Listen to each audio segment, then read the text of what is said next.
Welcome to a new episode from English Plus Podcast. Today, we're going to talk about a folktale, and this folktale comes from Germany. You might have heard of this folktale before, you might know what it is about, and of course, there are a lot of movies, cartoons made of this tale, but we are going to take it from the original source, and that is the Grimm Brothers' Children's and Household Tales. This German tale is Hansel and Gretel. Now let's talk first about Germany and folktales. Germany's location in West Central Europe and on the Baltic and North Seas made for a rich repertoire of folk tales. The scholarship of the brothers Grimm, Jacob and Wilhelm, rather than the geographic location of their homeland, led to certain tales as becoming virtual archetypes of their types. Hansel and Gretel is one such tale. Variants of the narrative are distributed cross-culturally. This version illustrates well the contrasts and parallelism that is typical of the ordinary folk tale. The innocent children are contrasted to the cruel and cynical stepmother and witch, who may in fact be one and the same. Birds lead them into disaster, but a bird also saves them. Many other examples of this pattern become apparent on reading the tale. So now, without further ado, let's start with our tale for today, and that is Hansel and Gretel, which is a folktale from Germany.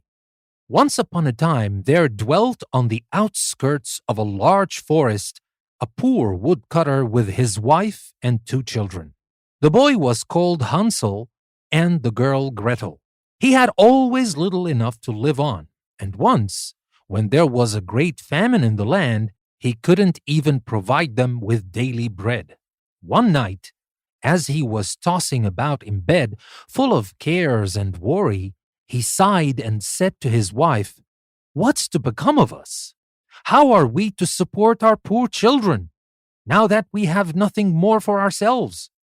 "I'll tell you what, husband," answered the woman.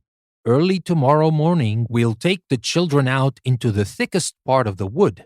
There we shall light a fire for them and give them each a piece of bread.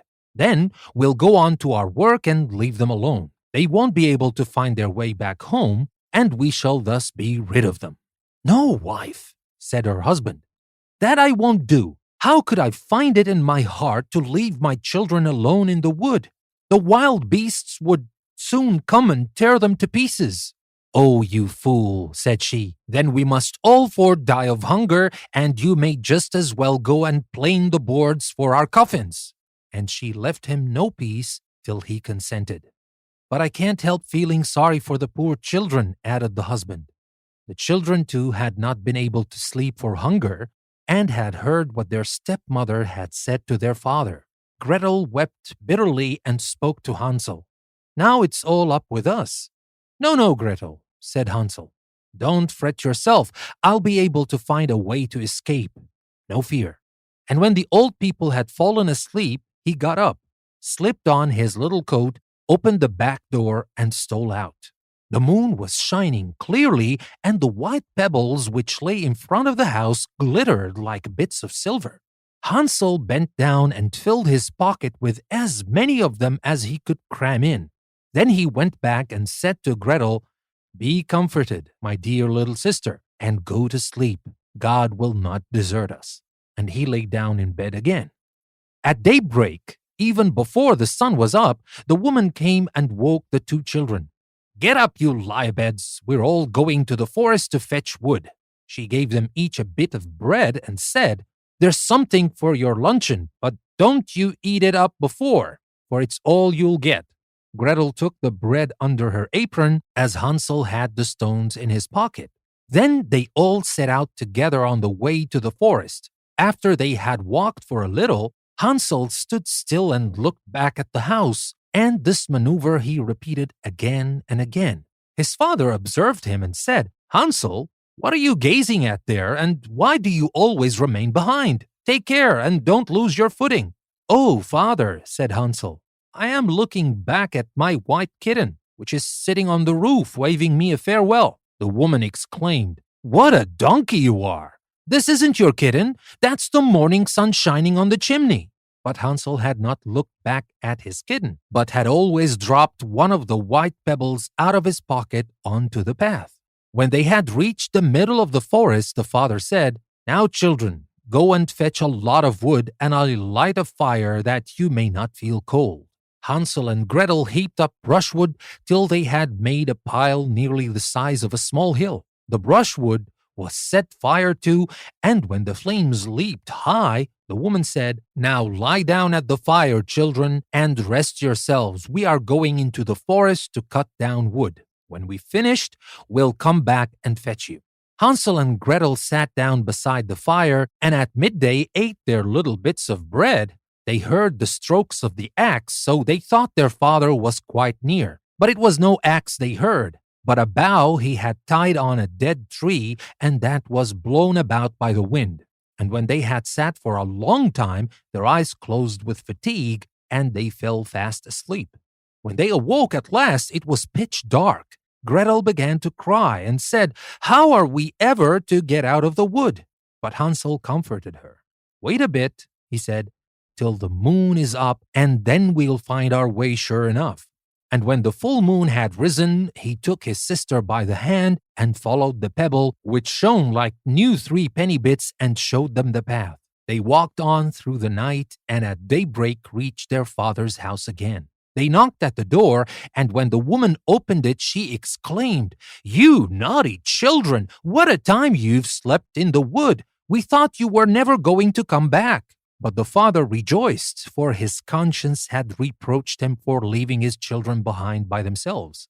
Not long afterward, there was again great dearth in the land, and the children heard their mother address their father thus in bed one night: "Everything is eaten up once more. We have only half a loaf in the house, and when that's done, it's all up with us. The children must be got rid of. We'll lead them deeper into the wood this time, so that they won't be able to find their way out again. There is no other way of saving ourselves." The man's heart smote him heavily, and he thought, surely it would be better to share the last bite with one's children. But his wife wouldn't listen to his arguments and did nothing but scold and reproach him. If a man yields once, he's done for. And so, because he had given in the first time, he was forced to do so the second.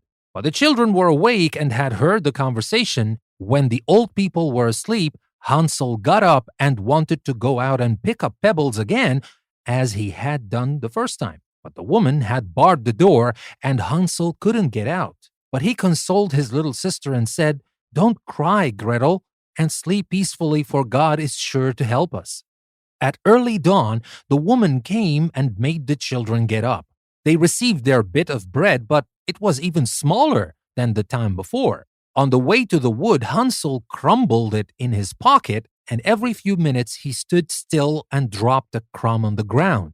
"Hansel, what are you stopping and looking about you for?" said the father. "I'm looking back at my little pigeon, which is sitting on the roof waving me a farewell," answered Hansel. "Fool," said the wife, "that isn't your pigeon. It's the morning sun glittering on the chimney." But Hansel gradually threw all his crumbs on the path. The woman led the children still deeper into the forest, farther than they had ever been in their lives before. Then a big fire was lit again, and the mother said, "Just sit down there, children, and if you're tired, you can sleep a bit. We're going into the forest to cut down wood, and in the evening, when we are finished, we'll come back to fetch you." At midday, Gretel divided her bread with Hansel, for he had strewn all his along their path.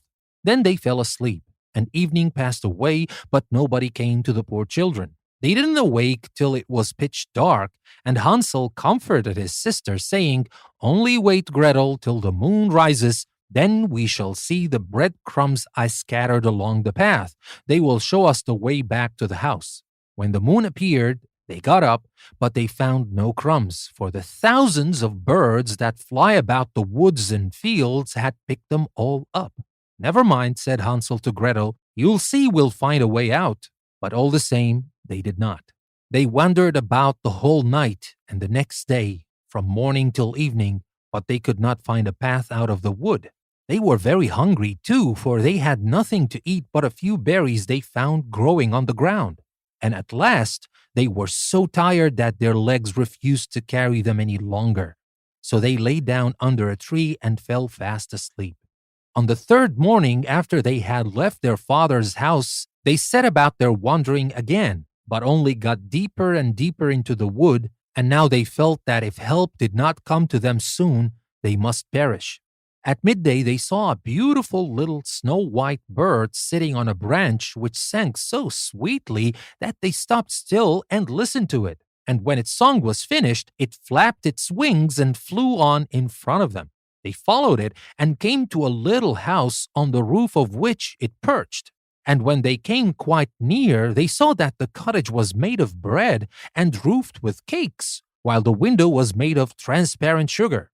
"Now we'll set to," said Hansel, "and have a regular blowout. I'll eat a bit of the roof, and you, Gretel, can eat some of the window, which you'll find a sweet morsel." Hansel stretched up his hand and broke off a little bit of the roof to see what it was like, and Gretel went to the casement and began to nibble at it. Thereupon a shrill voice called out from the room inside, "Nibble, nibble, little mouse, who's nibbling my house?" The children answered, "'Tis heaven's own child, the tempest wild," and went on eating without putting themselves about.